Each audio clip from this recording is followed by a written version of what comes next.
क्या कोई माँ अपने बच्चे की जान ले सकती है? जवाब है हाँ, ले सकती है और लिया भी है।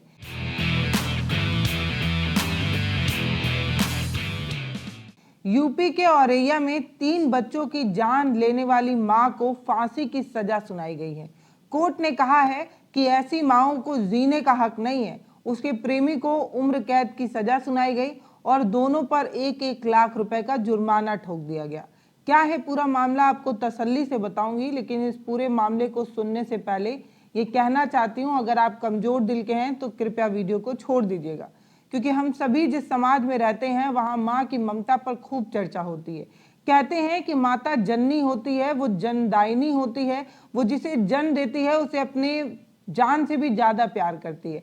कहा भी गया है, हम कहते भी हैं कि माँ गीले में सोकर हमें सूखे में सुलाती है, 2 रोटी हो तो हमें ही खिलाती है, अपने भूखे सो जाती है। न जाने कितनी कविताएं, किस्से, कहानियों में माँ की चर्चा ऐसे की गई है जैसे माँ त्याग की मूर्ति है, माँ सहनशीलता की ऐसी मिसाल है जिस पर कोई और दूसरा उदाहरण फिट ही नहीं बैठता। लेकिन अफसोस कि आजकल की माएँ ऐसी हो गई हैं जो प्रेमी के चक्कर में अपने बच्चों तक को नहीं बख्श रही हैं, अपने बच्चों तक की जान ले रही हैं।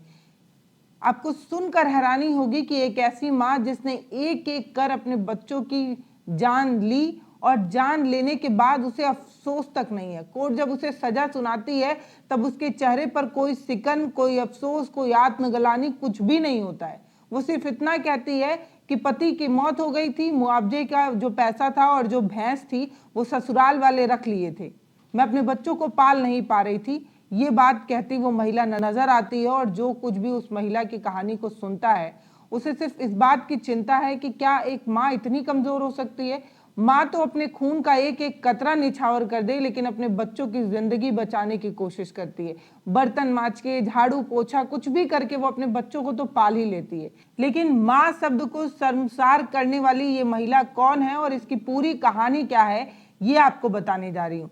तो दरअसल यूपी के औरैया का ये पूरा मामला है, 1 साल पुराना मामला है और कोर्ट ने जब इस मामले पर सुनवाई की तो जो कुछ कहा वो नोट करने लायक है।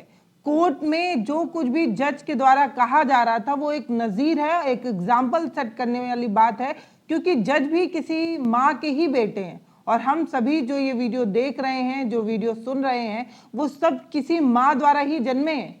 उसके बाद जब हमें ये सुनकर हैरानी हो कि एक माँ जो जनदायिनी है, जो खुद बच्चों को जन्म दे रही है, वही माँ अपने बच्चों की जान कैसे ले रही है भाई। और एक माँ इतनी कठोर दिल कैसे हो सकती है, एक प्रेमी को पा लेने की आस में अपने 4 बच्चों की जान को दांव पर लगाने वाली ये कठोर महिला कौन है भाई। इसे माँ तो नहीं कहा जा सकता, क्योंकि माँ ऐसा कतई नहीं कर सकती। तो दरअसल यूपी के औरैया में 3 बच्चों को नदी में डुबोकर मारने वाली ये जो महिला है उसका नाम प्रियंका है। मैं माँ शब्द से परहेज करूंगी क्योंकि माँ ये है नहीं। तो ये जो महिला है इसका नाम प्रियंका है। अब इसे फांसी की सजा कोर्ट की तरफ से दी गई है। जिला कोर्ट ने उसके प्रेमी को उम्र कैद की सजा सुनाते हुए 1-1 लाख का जुर्माना दिया। कोर्ट ने इसे rare of the rarest crime बताया।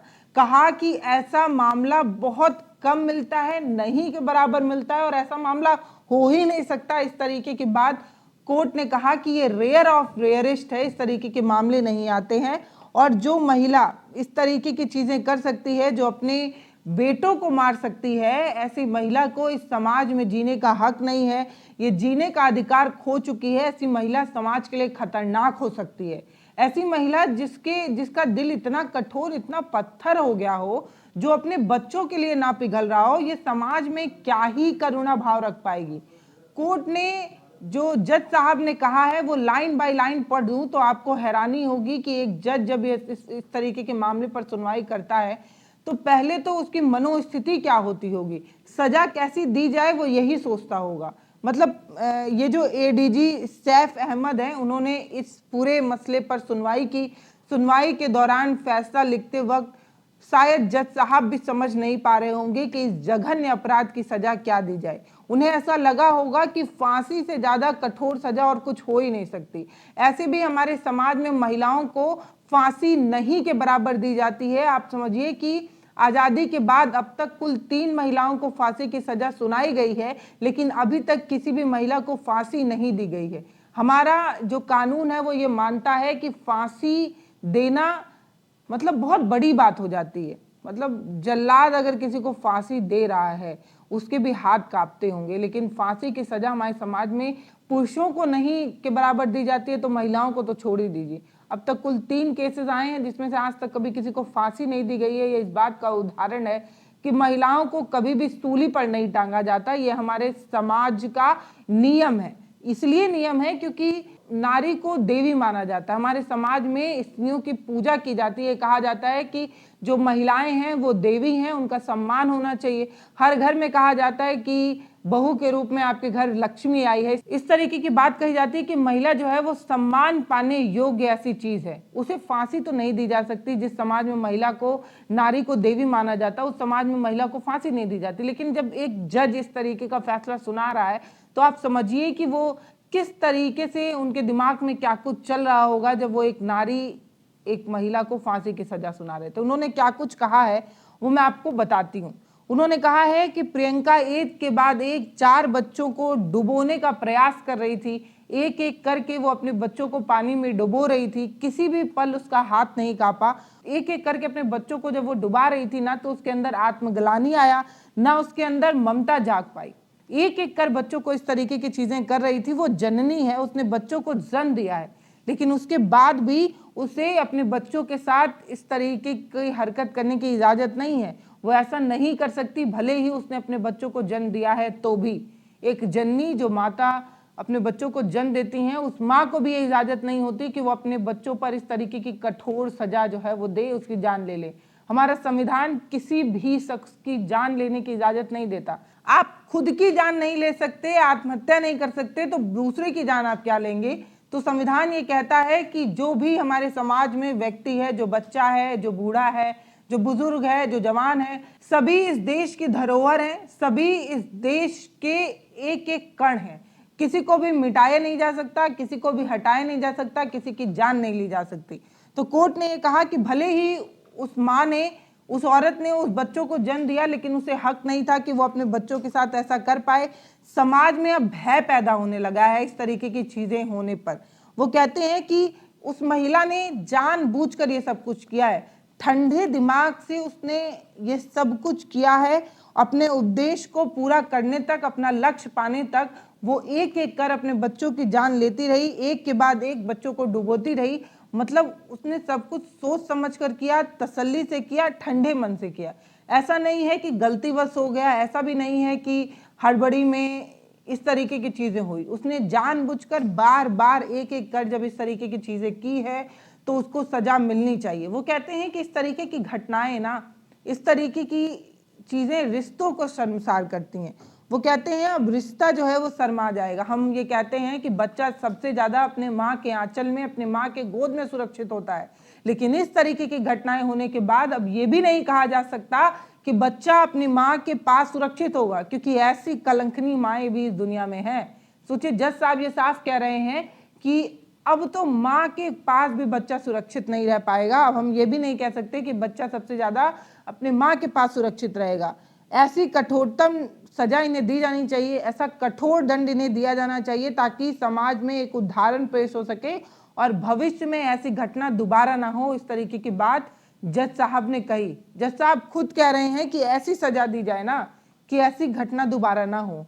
इसलिए फांसी की सजा जज साहब ने बहुत कठोर मन लेकर लिखी होगी, क्योंकि फांसी की सजा रेयर होती है जब किसी महिला को दी जाती है। पूरा मामला क्या है ये आपको तसल्ली से बताएंगे, लेकिन आप अभी इतना जानिए कि पिछले साल 27 जून 2024 की ये घटना है, जब 4 बच्चों को लेकर एक महिला ऑटो से उतरती है और एक तालाब के पास एक एक कर बच्चों को नदी की तरफ फेंकने लगती है। चारों बच्चों को वो नदी में फेंक देती है। 3 बच्चे मौके पर ही उनकी मौत हो जाती है। चौथा बच्चा गांव वालों के प्रयास से बच जाता है। जो बच्चा बच जाता है वो रो रो कर गांव वालों को बताता है कि उसकी माँ किस तरीके से एक एक कर बच्चों की जान लेती रही। जब वो सारी बात बता देता है, उसके बाद गांव वालों के प्रयास के बाद बच्चे को जो है वो पुलिस तक पहुंचाया जाता है। पुलिस से बच्चा जो है वो कोर्ट में पहुंचता है और कोर्ट में अपनी ही मां के खिलाफ बच्चे ने जो गवाही दी वो सबसे बड़ा साक्ष्य बनता है और उसी के आधार पर फांसी की सजा जो है वो सुनाई गई है। खुद की मां के खिलाफ खुद के बच्चे ने जो है कोर्ट में जाकर सब कुछ बताया, कैसे क्या हुआ, सब कुछ घटना एक एक कर सिलसिलेवार तरीके से उसने बताया। और कोर्ट ये कहती है कि 25 पेशी होने के बाद 7 लोगों की गवाही के बाद जो चौथा बेटा सोनू था उसकी गवाही को सबसे अहम मानते हुए ये फैसला लिया गया। ऐसा नहीं है कि ये फैसला जल्दीबाजी में लिया गया। 25 बार पेशी हुई, 5 लोगों का गवाह जो है वो लिया गया। उसके बाद खुद के बेटे ने जब अपनी मां के करतूतों को आकर खुले अदालत में सब कुछ बताया, तब जज साहब भी इस तरीके का फैसला देने पर मजबूर हो गए। जज साहब ने कहा कि ऐसी महिला को जीने का कतई हक नहीं है। पूरा मामला क्या है ये आपको बताते हैं। तो पूरा मामला क्या है? दरअसल औरैया के फफूदा थाना के बरोहा गांव की निवासी प्रियंका, जो उन बच्चों की मां है, उसकी शादी जो है वो इटावा के लुइया गांव के निवासी अवनीश के साथ हुई थी। शादी ठीक ठाक चल रही थी। कुल 4 बच्चों का जन्म अवनीश से होता है। अवनीश पिता होते हैं। 4 बच्चों का जन्म होता है और एक दिन अचानक जो अवनीश हैं उनकी बिजली लगने से जो है वो मौत हो जाती है। प्रियंका के पास अब कुल 4 बच्चे होते हैं, सोनू, आदित्य, माधव और मंगल। पति की मौत के बाद 4 बच्चों का गुजारा जो है वो बड़ी मुश्किल से चल रहा था। प्रियंका चचेरे देवर आशीष के साथ प्रेम संबंध में आती हैं, आशीष के साथ रहने लगती हैं। फिर गांव वालों की तानुओं के बाद लोक लाज से वो अपने मायके चली जाती हैं। मायके आशीष और प्रियंका दोनों साथ रहने लगते हैं बच्चों समेत। एक तरीके से परिवार ठीक ठाक चल रहा था, लेकिन वहां पर भी लोग उन्हें ताना मारते रहते हैं, कोसते रहते हैं। उसके बाद ये प्रियंका आशीष के साथ अपने मायके यानी कि बरोआ से निकलकर शहर की तरफ चली आती है। यहाँ पर आशीष जो है वो एक नाई की दुकान पर काम करने लगता है और उस कमाई से प्रियंका और 4 बच्चों की परवरिश नहीं हो पाती। इसको लेकर अनबन होने लगती है, दोनों के बीच झगड़ा होने लगता है और आशीष बार बार ये कहता है कि अगर तुम अपने बच्चों को मार दो तो मैं तुम्हें अपने साथ रख लूंगा। इस तरीके की बात आशीष कहता है जो प्रियंका ने बताई। प्रियंका ने कहा कि पति की मौत हो चुकी थी, 4 बच्चों को पालना मुश्किल हो रहा था और ससुराल वालों ने पति के मौत के बाद जो मुआवजा मिला, जो भैंस मिली, वो सब जो है वो हमसे छीन लिया। अब बच्चों का गुजारा कैसे करती? इस तरीके की बात प्रियंका कोर्ट में अपने सफाई के रूप में कहती नजर आई थी। प्रियंका ये कह रही है कि अगर मुआवजा मिला होता, उसकी भैंसें ससुराल वालों ने नहीं छीनी होती, तो शायद वो इस तरीके की घटना नहीं कर पाती, इस तरीके की घटना नहीं करती। ये बचने का एक एग्जाम्पल हो सकता है, लेकिन प्रियंका भी ये बात शायद बहुत अच्छे से जानती है कि उसने जो किया है, उसकी जो करतूत है, वो माफ करने लायक कतई भी नहीं है। और इस तरीके की दलीलें देखकर प्रियंका कतई नहीं बच सकती, क्योंकि इस तरीके की दलीलें से आप अपने कुकर्मों को छुपा नहीं सकती। और शायद जज साहब भी ये बात समझ रहे थे, इसीलिए उन्होंने फांसी की सजा सुनाई है। सुनकर ही कितना अजीब लगता है कि एक महिला को फांसी की सजा दी गई, लेकिन उससे ज्यादा जब ये सुनते हैं कि वो महिला एक मां थी और उसने 3 बच्चों की जान ली है, तब और ज्यादा बुरा लगता है। जज साहब ने जब ये फैसला सुनाया तब प्रियंका कुछ नहीं कह पाई। वो चुपचाप खड़ी रही, लेकिन उसके चेहरे पर ना सिकन थी, ना अफसोस था, ना आत्मग्लानि थी। बस उसने सिर्फ इतना कहा कि शायद मुआवजे का पैसा और भैंस मिला होता तो वो अपने बच्चों की जान नहीं लेती। प्रियंका की ये जो दलील है वो आपको कितनी वाजिब लग रही है, ये आप हमें कमेंट सेक्शन में लिखकर जरूर बताइएगा।